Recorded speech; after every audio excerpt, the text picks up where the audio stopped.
All right, 7:51 here, Big 550 KTRS. Jim Ryan, ABC News correspondent in Dallas, following this gas story.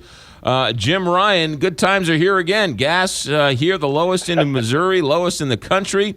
We're saving all this money. What are you going to pour a little damper on this for? What's going on here? Hey, yeah, I mean, it depends on where you sit, I guess, as to whether these are great times. Certainly, consumers are feeling a little fatness in their pocketbooks, I suppose, McGraw. But you can look to the OPEC nations for perhaps some change in the coming months. An expectation by a lot of analysts that oil prices will start to come back up. Maybe not where they were a year and a half, 2 years ago, but probably by the end of the year approaching $85 a barrel. Still, again, I mean, that's way below where they were a year ago, and gas prices are probably going to remain relatively low as well. A big factor right now, the death of King Abdullah yesterday in Saudi Arabia. He's being succeeded by his own brother, who's likely to continue the same OPEC production policies that his predecessor had there on the throne. So yesterday, I mean, even with the announcement of the death of King Abdullah yesterday, you saw crude prices start to spike somewhat.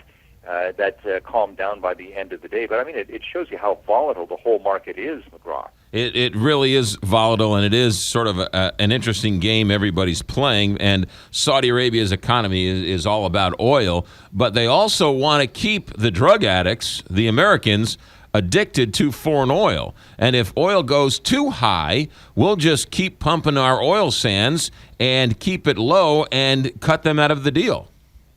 Right, yeah. You know, the success of the shale around the country, here in Texas, in Pennsylvania, in Kansas, Ohio, these places that have now been able to tap into a previously inaccessible source of oil, it has made the United States a major producer again, whereas before we were a major exporter. So the United States becomes a larger player in this entire game, and maybe we have a better handle on things and on the oil economy. And so, sure, I mean, as we move toward energy independence, I think that the U.S. won't have to rely so much on what happens with OPEC. Yeah, that's why I think they're sort of caught between a rock and a hard place, right? They can't make any money at $50 a barrel, but if it goes up more than that, we can just turn to our own infrastructure with the oil shales and sort of get it there. So it's a dangerous game, and while everybody says, why don't they just charge $200? Because we've seen $4 a gallon of gas, and people stop driving. We find alternative energies. And so they want to keep us. It's like the drug dealer who wants to keep the person addicted to the drug. You keep on wanting to give them free drugs. Right. And so let's hope that at this point we're not tasting the free drugs and get addicted then to driving like crazy or to over-consuming. But again, you know, we're producing our own drugs or gasoline here in this country, so let's go ahead and use that, right? Yeah, no, it's really interesting. All right. Jim Ryan, thanks for checking in. Jim, have yourself a good day. Sure. We'll talk to you down the road.